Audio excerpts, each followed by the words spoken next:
અમે જૂના જમાનાને જૂના આપણા સરકારે બનાવેલી ટાંકીમાંથી જેસીબી ચડાવવા પડ્યા.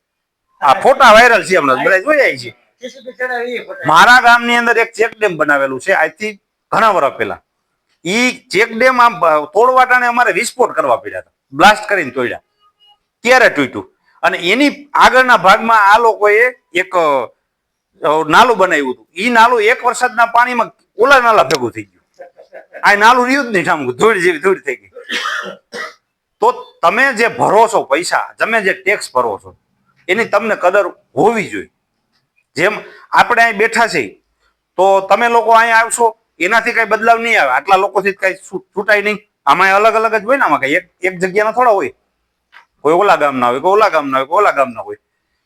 તો તમારા ફ્રી ટાઈમ, અને એવું નથી કોઈ કલાકવાર ન આપી શકે, કલાક ન આપી શકે એવું ન હોય.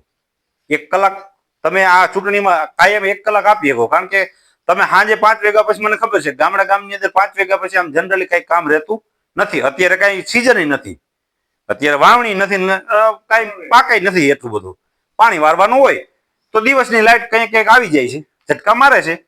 8 કલાકમાં 10 ઝટકા મારે એ અલગ વસ્તુ છે, પણ લાઈટ આવી જાય છે.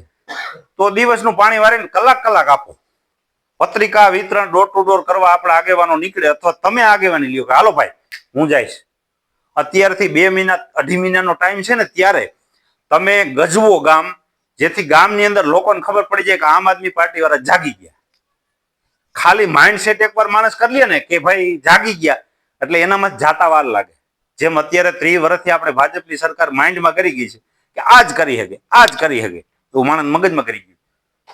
એટલે ઈ ક્યારે કરી ગયું છે, એ લોકો એવું ખોઈ દીધું છે કે ઓલા ખોટા, ઓલા ખોટા, ઓલા ખોટા.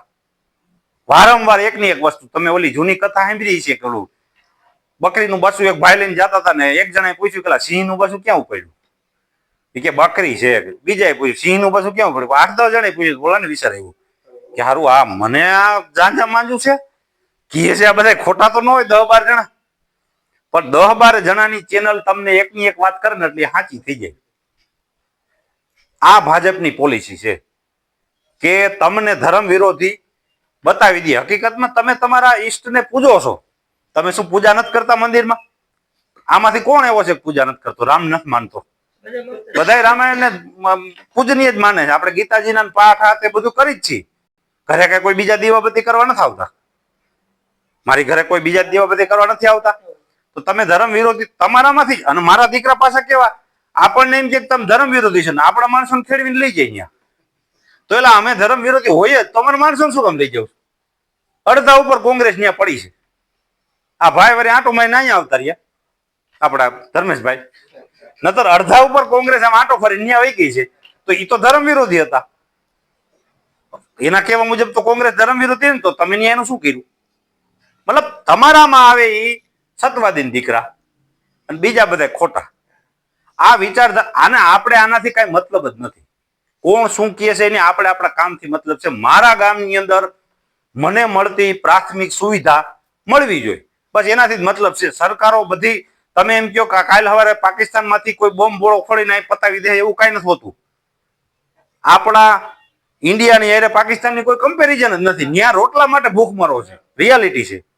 કેમ કોઈ આપણે વિદેશી બીજા મોટા દેશો અરે કમ્પેરિઝન નથી કરતા કે ભાઈ ખેતીની અંદર ઇઝરાયલ અત્યારે ટોપમાં આવે, તો કેમ એમ નથી કહેતા કે ભાઈ ગુજરાતની અંદર આપણે ઇઝરાયલથી ટેકનોલોજી લઈ આવશું અને ખેડૂતોને મદદ કરશું?